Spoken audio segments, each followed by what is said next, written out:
All right, computer science students, this is the week, or whoa, man, I'm talking about the wrong thing. Chapter 2, Scratch Creativity Lab. We're going to see what you got.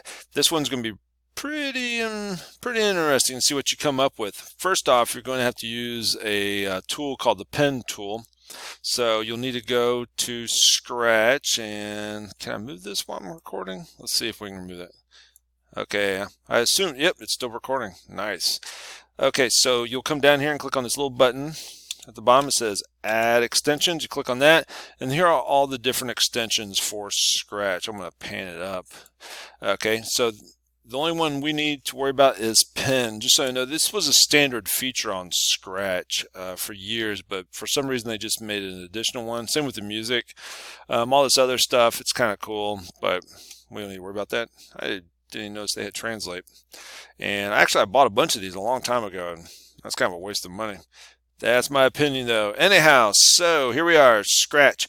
What you're going to do is, you're on-level students, Computer Science 1 students, pressing the up arrow, you're going to force your cat or sprite or whatever it is to draw a square shape, okay? And just so you know, everyone is going to have to draw the square. Okay, so pre-AP and AP students, you have to draw a square. This is going to be kind of hard. I'm going to give you a rule. You cannot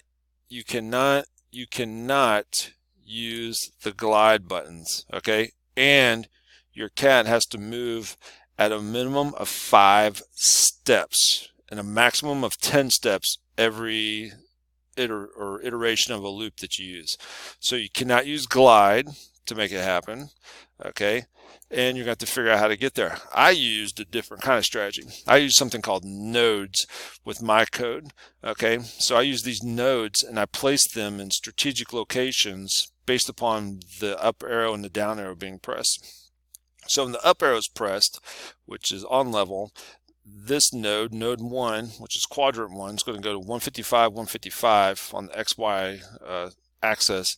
And then if you go to node 2, you'll see that goes to the quadrant 2, which is right up here, node 3, and then node 4. Okay, you can pause the videos, look at my quadrants. You can copy those if you want. You're more than welcome to. What I'm not going to show you is how to get from here to here while drawing with the pen tool.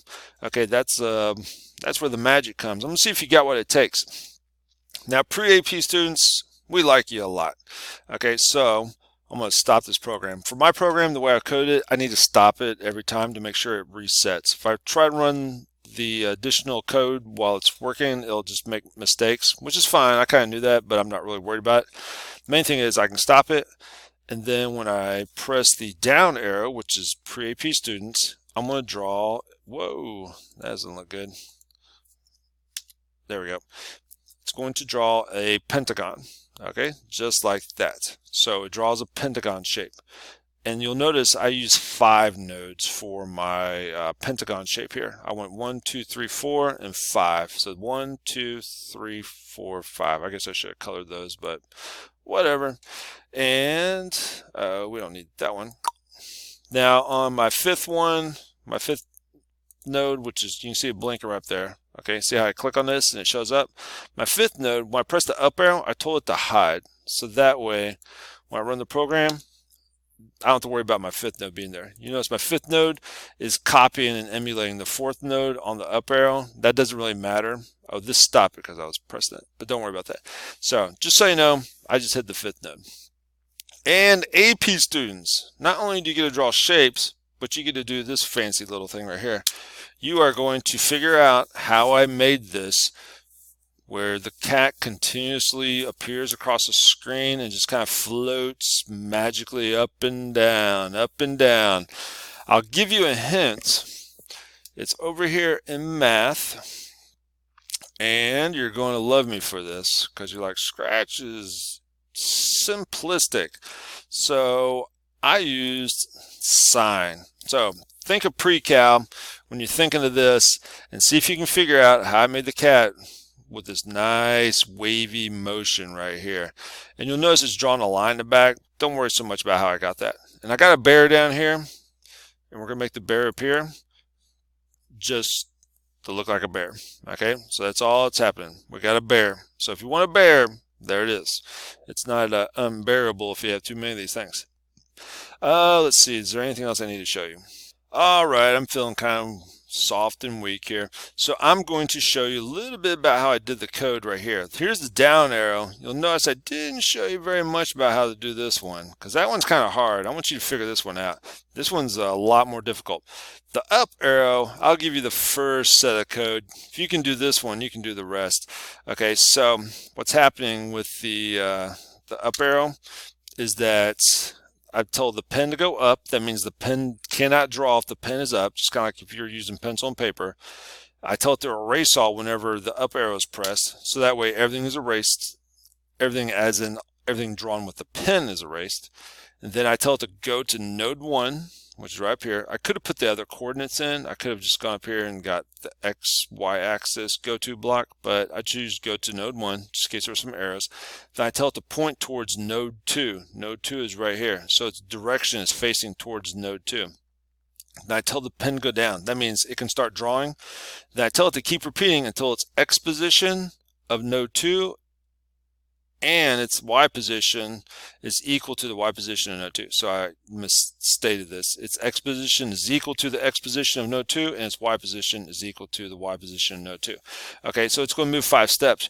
You'll notice that my value for the XY axis on here was 155. So if I'm moving 5 steps, I keep repeating, we know that's going to equal because this was negative 155. If you look at the total amount of units that crosses just by looking at the absolute value of the negative 155 plus the positive 155, that's going to come out to like 10 billion or something like that.